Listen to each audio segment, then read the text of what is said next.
많이들 시끄럽다고 합니다.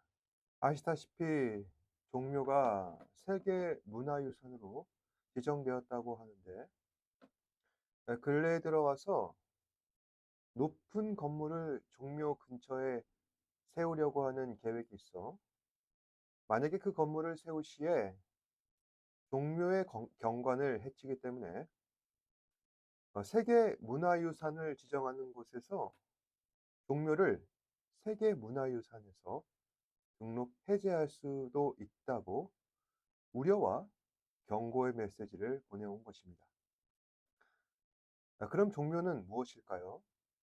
종묘란 조선시대 역대 왕의 신주를 모셔놓은 사당인데 이 건축물은 한국 내에 있는 문화재 가운데 단일 건축물로는 가장 긴 101m를 자랑한다고 합니다. 그리고 이 종묘에 대해서 어떤 전문가들이 분석하길 종묘는 일종의 신전의 의미를 가진다고 하는데 신전이란 것은 무엇입니까? 네, 신전이란 종교에서 어떤 사람들이 자신들이 섬기는 그 신을 모셔놓은 것이 신전이라 할 수 있지 않겠습니까? 네, 그래서 조선시대 왕을 모셔놓은 그 사당을 신전이라 생각을 하는 사람들이 있다는 게 조금 이상해 보일 수도 있겠지만은 사실 이 조선시대는 유교 국가이고 조상을 마치 신처럼 모셔놓는 그런 종교 문화를 갖고 있다 보니 돌아가신 조선 왕의 명패를 모셔놓은 종묘를 마치 고대 그리스나 이집트의 피라미드처럼 우리나라의 신전 역할을 한다. 그렇게 이해하는 것도 무리는 아닐 것입니다. 이런 점에서 보았을 때 어떤 나라든지 자신들이 섬기는 신을 모시는 신전을 세우겠다는 그런 생각을 가지는 것은 모든 사람들의 공통된 관념이라 할 수 있습니다.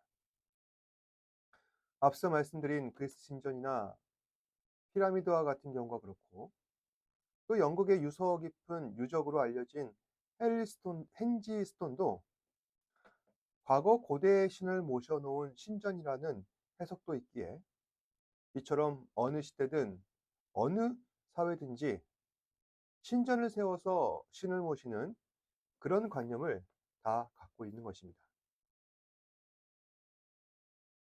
지금과 같이 첨단을 달리고 있는 시대 가운데서도 신전까지는 아니겠지만 신을 섬기고 모시겠다는 생각은 막연히들 가지고 있습니다. 미국의 월스트리트를 가면은 황소상이 아주 유명하다고 하는데 이 황소상을 세우게 된 배경에는 1987년 주식시장 대폭락을 겪으면서 다시 미국 경제가 회복되고 그리고 다시 희망을 갖기를 기원하는 그런 의미에서 세웠다고 합니다. 근데 왜 하필 황소 동상을 세웠는가 봤더니 주식시장에서는 상승장을 불마켓이라는 속어로 부른다고 합니다. 그러니까 황소가 뿔을 아래에서 위로 들이받는 모습에서 그렇게 부른다고 하는데 그와 같이 주식이 확 오르기를 바라는 그런 마음을 갖고 있는 것입니다. 그리고 동시에 보통 원래부터 황소하면은 강인함, 재물의 복을 의미한다고도 하여 월스트리트에서 종사하는 주식 딜러들은 황소의 그러한 본래 의미에 대해 더해서 앞으로 주식시장이 호황을 누리기를 기원하는 의미를 가져 황소 동상을 세웠다고 합니다. 이러한 것들은 좀 사소해 보이긴 하지만 사실 많은 사람들은 이런 작은 부분까지도 자신들의 염원을 담아서 동상이나 신전을 세우기도 하는 것입니다. 그렇다고 한다면 하나님을 믿고 있는 우리 신자들은 과연 어떠할까요? 성경에 보면은 하나님을 만나는 곳으로 성전이 소개되고 있습니다. 우리는 보통 성전하면은 소, 양, 염소와 같은 제물들을 바쳐서 하나님 앞에 제사를 지내고 속죄를 하려는 그러한 것으로 이해하는 경우가 많습니다.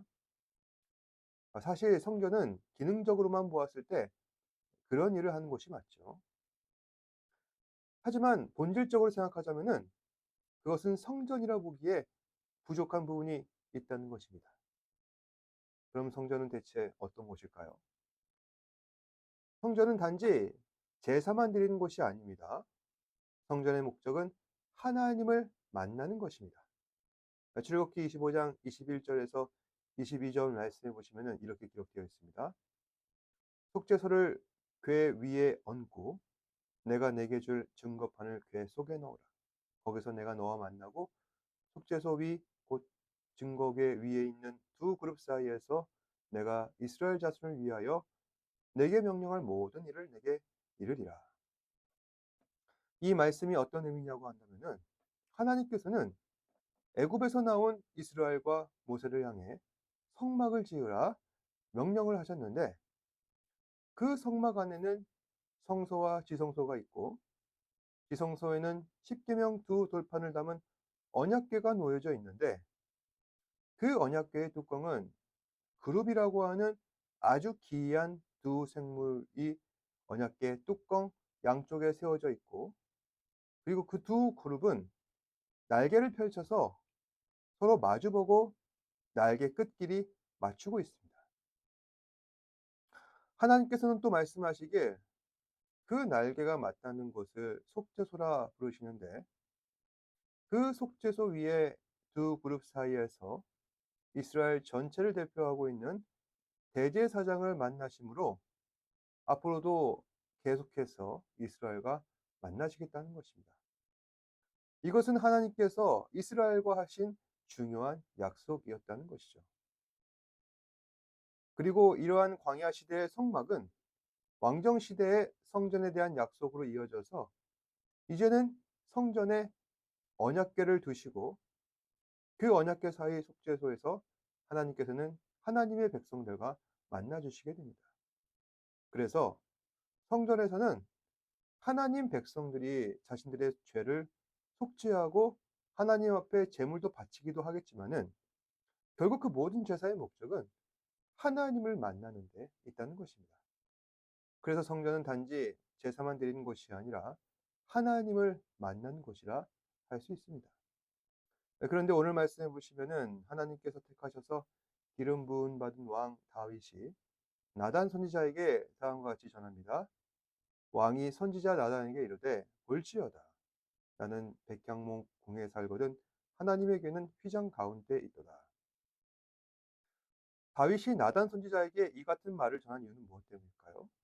나는 이렇게 화려한 궁궐에 살고 있는데 하나님께서는 지금도 휘장 가운데 있도다. 그러니까 하나님께서는 여전히 저 성막에 머물러 계시는 이 상황이 난 너무도 면목이 없다는 것입니다.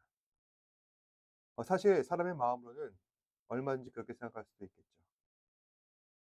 만약 여러분께서 집에서 가장 크고 넓은 방을 쓰고 계시다 가정해 보시기 바랍니다. 그런데 부모님께서는 한쪽 구석 아주 작은 방을 쓰고 계십니다.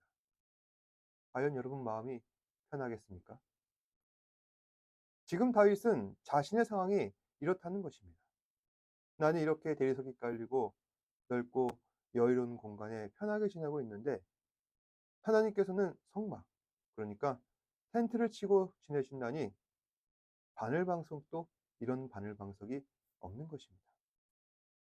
그래서 다윗은 나단 선지자에게 하나님께 이런 의미로 전한 것입니다.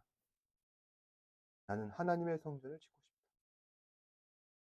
아마도 다윗은 일생일대의 업적으로 성전을 짓는 것을 원했겠지만은 또 동시에 하나님을 모실 성전을 통하여서 지금보다 더 큰 복을 기대하는 측면도 있겠지만은 또 다윗은 주변 나라 다른 왕들이 각자 섬기는 신들을 위해서 신전을 짓는 마음으로 성전을 짓고자 하는 것일 수도 있겠지만은 하지만 다윗의 마음은 그렇지 않다는 것이죠. 그는 정말 순수한 마음으로 하나님을 섬기는 그러한 마음에서 성전을 짓고 싶었던 것입니다. 또한 하나님께서도 다윗의 그런 마음을 이해하실 것 같습니다.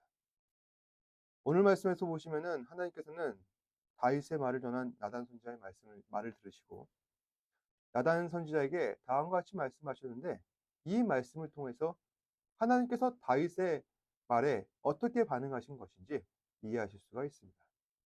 8 절에 "그러므로 이제 내 종 다윗에게 이와 같이 말하라. 만군의 여호와께서 이와 같이 말씀하시기를 내가 너를 목장 곧 양을 따르는 데에서 데려다가 내 백성 이스라엘의 주권자로 삼고 내가 가는 모든 곳에서 내가 너와 함께 있어 내 모든 원수를 내 앞에서 멸하였은즉 땅에서 위대한 자들의 이름같이 내 이름을 위대하게 만들어 지으라." 그러니까 이 본문에서 하나님께서는 다윗에게 무엇을 말씀하시는가 보았더니, 첫 번째로 하나님께서는 지금까지 다윗과 항상 함께 하시고 동행하신다는 것을 상기시키며, 앞으로도 내가 너와 함께 할 것이고 너의 원수들을 멸하실 것이며 너 다윗의 이름을 위대하게 하겠다 말씀하고 계십니다.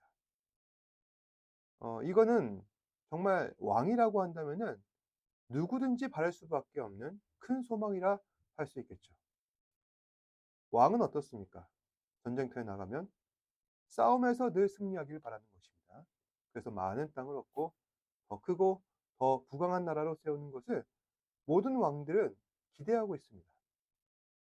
또 왕은 자신의 이름이 역사상으로 길이 남기를 기대합니다. 사실 전쟁에서 이기고 많은 업적을 쌓는 것도 다 자신의 이름을 역사 속에 남기게 하기 위함이 아니겠습니까? 하나님께서는 또 두 번째 다윗에게 또 다른 약속을 하십니다.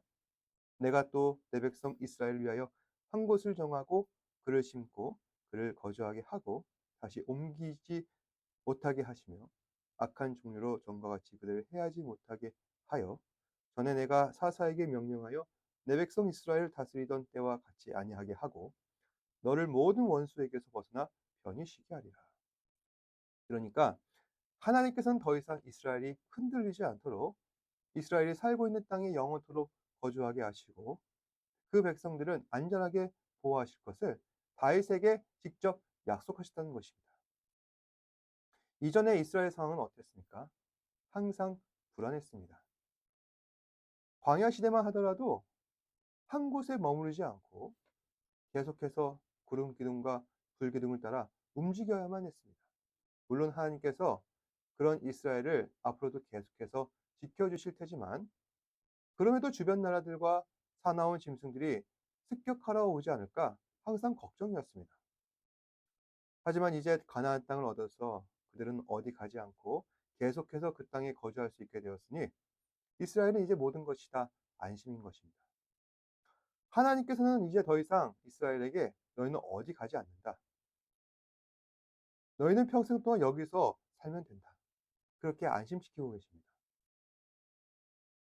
또 이스라엘은 가나안 땅에 머무르고 나서 모세와 여호수아의 뒤를 잇는 새로운 리더십이 없음을 불안해했습니다. 물론 사사라는 직분이 있었죠. 그래서 그들로 하여금 이스라엘의 통치도 이루어졌습니다. 하지만 사사는 어디까지나 임시 리더십일 뿐 영속적일 수는 없는 것이죠. 따라서 하나님께서는 이제는 더 이상 갑작스럽게 리더십이 교체되는 것이 아니라 왕을 세워서 이스라엘을 다스리겠다 하고 계십니다. 마지막으로 다윗에게 다음과 같이 또 말씀하십니다. "내 수완이 차서 내 조상들과 함께 누울 때에 내가 내 몸에서 날 내 씨를 내 뒤에 세워 그의 나라를 견고하게 하리라. 그는 내 이름을 위하여 집을 건축할 것이요 나는 그의 나라 왕위를 영원히 견고하게 하리라." 이 말씀에서 하나님께서 약속하신 것은 다윗의 왕위가 견고해질 것입니다. 또 내 위에 후손이 나와 나를 위하여 집을 지을 것이다.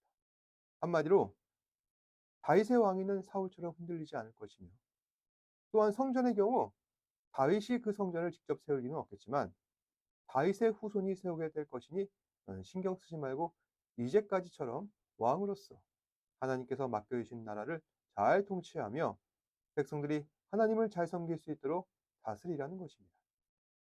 실제로 하나님께서 다윗에게 하신 이 마지막 약속은 다윗이 죽은 다음에 성취됩니다. 다윗이 죽은 다음에 나라를 다스렸던 왕은 다윗의 아들 솔로몬이었는데, 솔로몬 다음에 그의 아들 르호보암이 그 왕위를 물려받게 됩니다. 르호보암은 사람에게 엄격한 왕이었습니다. 그러다 보니 신하들의 신망을 잃어서 나라가 두 쪽으로 쪼개집니다. 하지만 르호보암과 그의 자식들은 남쪽의 유다를 물려받아 북쪽의 이스라엘이 멸망한 뒤에도 몇십 년간 그 나라를 지탱하게 됩니다.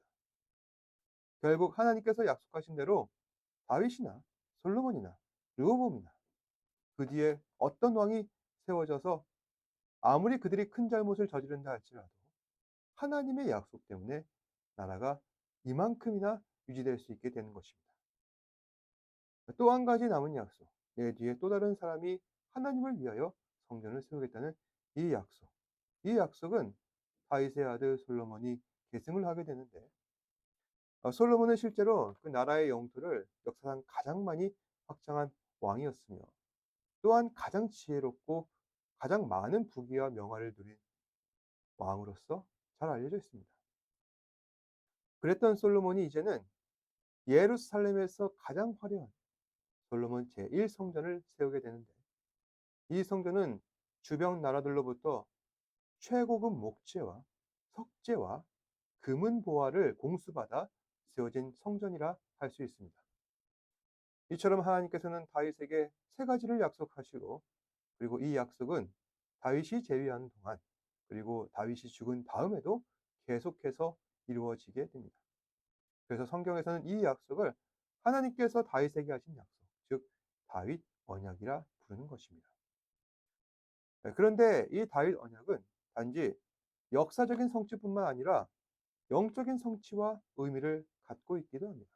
어떤 얘기인가 하니, 이 얘기는 하나님께서 이스라엘을 구원하시겠다는 약속, 즉 메시아의 언약과도 연결되었다는 것입니다. 오늘 함께 읽으신 말씀 사무엘하 7장 12절 13절 말씀을 다시 한 번 더 주목해 주시기 바랍니다. 내 수완이 차서 내 조상들과 함께 누울 때에 내가 내 몸에서 날 내 씨를 내 뒤에 세워 그의 나라를 견고하게 하리라. 이 말씀은 다들 다윗의 아들 솔로몬과 그의 아들들을 지칭하는 것으로 이해했습니다. 하지만 여기엔 또 다른 영적인 의미가 있는데, 여기에 대해서 사도 바울은 사도행전 13장 21절에서 23절에 이와 같이 전했습니다. 그 후에 그들이 왕을 구하거늘 하나님이 베냐민 지파 기스의 아들 사울을 40년간 주셨다가 패하시고 다윗을 왕으로 세우시고 증언하여 이르시되 내가 이새의 아들 다윗을 만나니 내 마음에 맞는 사람이라 내 뜻을 다 이루리라 하시더니, 하나님이 약속하신 대로 이 사람의 후손에서 이스라엘 위하여 구주를 세우셨으니 곧 예수라. 그러니까 이 말씀의 요지는 하나님께서 다윗에게 약속하신 다윗의 나라를 견고하게 하실 내 몸에서 난 씨를 주시겠다는 것인데, 하나님께서 주실 내 몸에서 난 씨란 곧 예수 그리스도라는 얘기입니다. 그리고 사무엘하 7장 13절에는 이렇게도 전하기도 했는데, 그는 내 이름을 위하여 집을 건축할 것이요 나는 그의 나라 왕위를 영원히 견고하게 하리라. 그러니까 여기서 내 이름을 위하여 집을 건축할 사람도 역시 예수 그리스도이신데, 실제로 예수님께서는 공생의 사역 가운데 이런 말씀을 하시기도 하셨습니다. 예수께서 대답하여 이르시되 너희가 이 성전을 헐라 내가 사흘 동안에 일으키리라. 예수님께서 이러한 말씀을 하신 맥락이 무엇이냐면은, 당시 바리새인과 서기관들은 헤롯이 세운 성전에 목을 매며 소중히 여기고 있었습니다. 하지만 예수님께서는 이런 건물로 된 성전은 반드시 허무어질 것이고, 이제는 예수님께서 직접 성전을 세우실 것을 약속하고 계십니다. 여기서 요한복음을 쓴 사도 요한은 이 말에 대해서 이렇게 논평하기도 합니다. 그러나 예수는 성전된 자기 육체를 가리켜 말씀하신 것이라. 그러니까 예수님께서는 솔로몬이 지은 성전이나 헤롯이 지은 어떠한 건물로 된 성전이 아니라 예수님 당신이 직접 하나님을 예배하는 성전이 되셔서 예수 안에서 우리가 하나님을 향해 예배를 할 때 그 예배를 하나님께서 받아주실 것인데, 이와 같이 우리가 예배드릴 예배 공간, 즉 예수 안에 거하는 성전을 예수님께서는 직접 건축하신다는 것입니다. 결국 제가 지금까지 말씀드린 이 핵심은 무엇이냐? 하나님께서는 반드시 하신 약속을 이루시는 분이시기에 우리는 아무 염려하지 말고 예수님께 나와 전심을 다해 예배드려야 한다는 것입니다. 예수님께서는 종묘나 피라미드처럼 언젠가 반드시 허물어져 없어질 그런 성전이 아니라는 것입니다. 영원토록 썩지 않는 영광의 몸을 가지신 분이시고 그 존귀하심과 거룩하심 때문에 만약 우리가 예수 안에서 주님과 함께 영원토록 예배드린다면 결국 우리는 예수님으로 인해 하나님 나라 안에서 영원토록 우리 주님과 왕노릇하게 된다는 것입니다. 물론 이 말씀은 제가 목회자이고 신학을 공부했기 때문에 목사나 할 수 있는 그저 그런 입에 붙은 말인가 보다. 그렇게 생각하실지도 모르겠습니다. 그런데 여러분, 이런 게 신앙인 것입니다. 신앙이라는 것은 현실만 보고 내 현실의 고민에만 매여서 이리 쳐이고 저리 치이고 그렇게 살아가는 것이 아니라 하나님께서 저희에게 약속하신 더 나은 미래를 꿈꾸며 믿음으로 소망하며 살아가는 것입니다. 그리고 우리에게 주어진 가장 확실한 미래, 예수 안에 살아가는 삶, 이 미래의 약속을 신뢰하며 우리는 살아야 할 것입니다. 사랑하는 여러분, 여러분께서는 교회를 어떻게 생각하십니까? 신앙생활을 어떻게 생각하십니까? 신앙이라는 것은 선택이 아닙니다. 물론 하나님께서 저희를 선택하셨고 그 선택으로 말미암아 이렇게 함께 믿음 안에서 형제 자매가 되었습니다. 이 사실이 저는 너무나도 감사합니다. 다만 더 주님께 나아가 하나님을 기쁘게 하는 삶, 그것을 우리는 항상 명심하며 살아야 한다는 것입니다. 그래서 오늘 하루도 하나님 안에서 주님과 더 가까이 나아가시는 저와 여러분 되시기 바랍니다. 하나님께서 그리스도를 통하여 맺으신 그 언약의 약속을 기억하며 어려운 일과 여러 고난 속에서도 소망을 잊지 않고 예수 안에서 믿음으로 살아가시는 저와 여러분 되시기를 주님의 이름으로 축복합니다. 기도하겠습니다. 은혜와 진리가 충만하신 아버지 하나님 감사합니다. 오늘도 귀한 말씀을 통하여서 하나님의 그 언약의 약속을 통하여 매 순간 하나님을 신뢰하게 하시고 또한 앞으로 우리에게 주어진 그 현실의 삶만 바라보는 것이 아니라 우리에게 약속하신 더 나은 미래, 더 복된 은혜의 삶을 기대하며 살아갈 수 있도록 인도하신 것 감사합니다. 거룩하시고 존귀하신 아버지 하나님, 우리 사랑하는 지체들 하나님의 은혜 안에 거하게 하시고 늘 항상 주님과 동행하며 믿음으로 살아갈 수 있는 우리 사랑하는 지체들 되게 하여 주옵소서.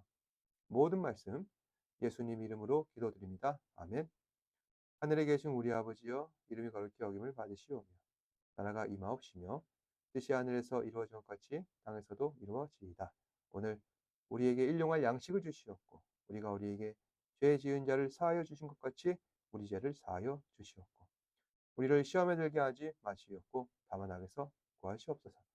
나라와 권세와 영광이 아버지께 영원히 싸움나이다. 아멘.